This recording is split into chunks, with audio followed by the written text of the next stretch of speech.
போனால் நம் கௌரவம் போனது, கடல் போனால் நம் அதிகாரம் போனது, கடல் போனால் நம் வாழ்க்கை போனது, கடல் போனால் நம் வரலாறே போனது. அதனால் உங்களோடு ஓடி வர தயாராக இருக்கிறோம். யாரு வேண்டுமானாலும் அரசின் வாகை சூடிக்கொள்ளுங்கள். ஆனால் குறைந்தபட்சமாவது அதிகாரத்தை பெற்றுத்தர ஒன்று சேர்ந்து நில்லுங்கள். நன்றி, வணக்கம்.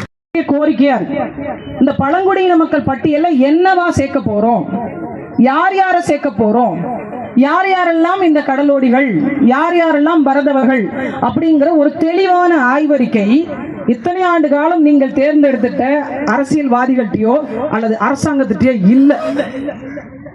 கடலோடி மக்கள் யார் என்பது, எத்தனை பிரிவுகள் இருக்கிறாங்க, இவங்க யார் யாரெல்லாம் இந்த பரதவர் என்ற சொல்லுக்குள்ள வருவாங்க, இந்த பரதவர் என்ற சொல் இந்த பழங்குடியின மக்கள் பட்டியலை எப்படி ஏறும் என்பதற்கான ஒரு சான்றை கூட இதுவரைக்கும் இருந்த அரசாங்கம், நான் அரசியல் கட்சிகளை சொல்ல, அரசாங்கம் கெசட்ல பரதவர் என்ற சொல்லே இல்லை.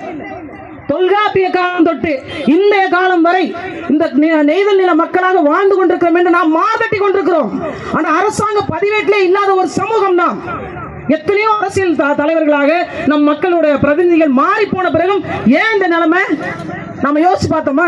நான் சமீபத்தில் தலைமை செயலகத்துக்கு போய் இதுக்கு முன்னெடுத்த நடவடிக்கை கிட்டத்தட்ட 2020, அதுக்கு முன்னாடி இருந்த ஒரு சில தலைவர்கள், அதுக்கு பின்னாடி இருந்தது 25, 26 தொடர்ந்து இதை ஃபாலோ பண்ணிட்டு இருக்கிறாங்க. நான் தலைமை செயலகத்துக்கு போய் பேசும்போது யார் யாரெல்லாம் நீங்க பரதவர்கள்னு சொல்றீங்க அப்படின்னு அவங்க கேட்டாங்க. நாங்கள் இந்த பிரிவெல்லாம் அப்படின்னு சொல்லிட்டு இந்த அழைப்பிதழில் இருக்கு, இதில் ஒரு சில பேர்கள் விட்டு போயிருக்கு, எல்லாத்தையும் சேர்த்து நாங்கள் ஒரு பட்டியல் கொடுத்தோம். வாங்கி பார்த்தாங்க. பார்த்துட்டு அந்த இணை இயக்குநர்களை எல்லாம் வரவழைச்சு தனியாக ஒரு கூட்டம் போட்டாங்க, உட்கார்ந்து பேசணும். அவர் சொல்றாரு, அவர் ஒரு மருது நிலத்தை சேர்ந்த ஒரு தொல்குடி, அவர் பேருக்கு பின்னாடி அவர் யாருன்னு போட்டிருக்கிறார். அவர் சொல்லுகிறார், பரதவர் என்ற சொல்ல இங்க இல்லைங்க. ஏன்னு கேளுங்களேன், சாதி சான்றிதழ மீனவர்னு கொடுக்கக்கூடிய நிலைமையில தான் நாம் இருக்கிறோம். நமக்கு உரிமைக்கும் சலுகைக்கும் வித்தியாசமே தெரியல. அதுதான் இங்க பிரச்சனையே.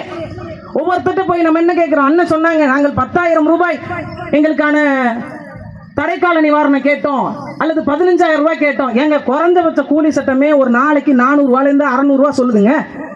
அப்படி பார்த்தா 500 ரூபான்னு வச்சுக்கோங்க. உலகத்துல 2வது ஆபத்தான தொழில் செய்யறான். 60 நாள் நான் தொழிலுக்கு போகல, 500 ரூபான்னு கணக்கிடுங்க. எனக்கு 30,000 வரணுமா இல்லையா? அது உரிமை. நீங்க கேட்கறது சலுகை. ரெண்டுக்கும் வித்தியாசம் இருக்கு. உங்களுக்கு வேண்டிய ஒரு உரிமையா அல்லது சலுகையா? நாம என்ன கேட்டுட்டு இருக்கோம், கடலோர மக்கள் அதிகமா வாழக்கூடிய இடத்துல எங்களுக்கு பங்கேற்பு கொடுன்னு கேட்கிறோம். இது சலுகை அல்ல அறிவிச்சிருந்தவர்களை, இது பேர் உரிமை. ஏன்னா இந்த நிலம் முழுமைக்கும் கட்டியாடின பாண்டியர்களின் மிச்சமும் சொச்சமும் தான் இங்க உட்கார்ந்து இருக்கிறது. அப்படின்னா ஒவ்வொரு கட்சிகள்டையும் நாம் என்ன கோரிக்கை வைக்கணும்? எங்க